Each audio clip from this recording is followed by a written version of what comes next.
This is the Thayer Podcast for Thursday, January 16th, 2025. Earlier this week, I talked about the wonderful time my dearest friend and I had in Monterey, California, a little over a week ago. Our junket to the Monterey Peninsula was marred somewhat by illness on the one hand and the recovery from death of a loved one on the other. But we made the best of it with a visit to reminisce and pray for the speedy recovery of our fellow 1958 MUHS classmate. Our other friend and classmate had recently lost her partner to a combination of old age and infirmity. So the three of us had breakfast together and then cut out for Gilroy on a wine run. My dear friend and I actually had a really comfortable couple of days together in our old stomping grounds. What is it they say? No good deed goes unpunished?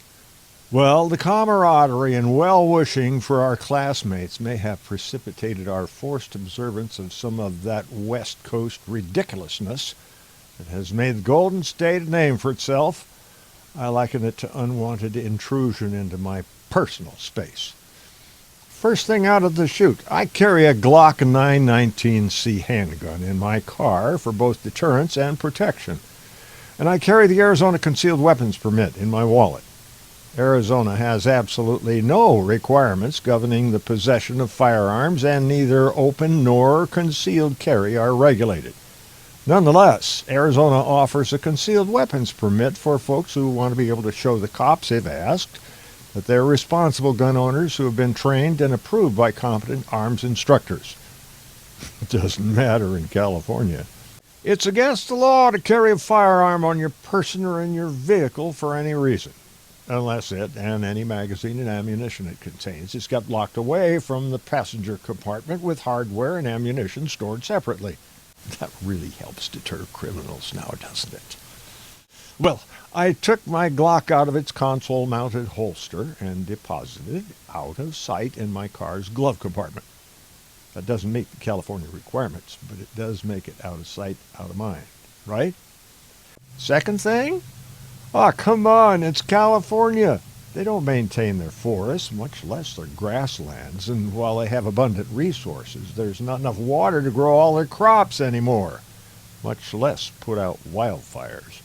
And nobody knows better how to burn through billions of dollars and see next to nothing for it.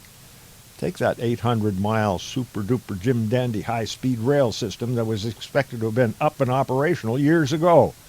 California voters approved the project back on November 4th of 2008.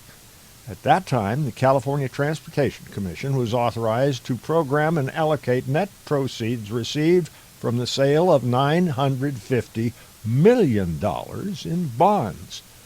By the end of 2023, 15 years later, some $23 billion had been dispersed. According to Wikipedia, the 164-mile interim initial operating segment, currently under construction, will connect the downtowns of Merced and Bakersfield. That stretch is estimated to be completed sometime between 2030 and 2033.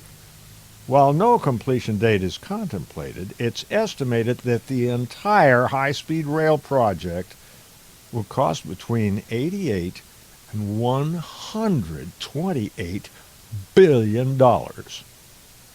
Maybe. Improvise, adapt, overcome. Semper Fi.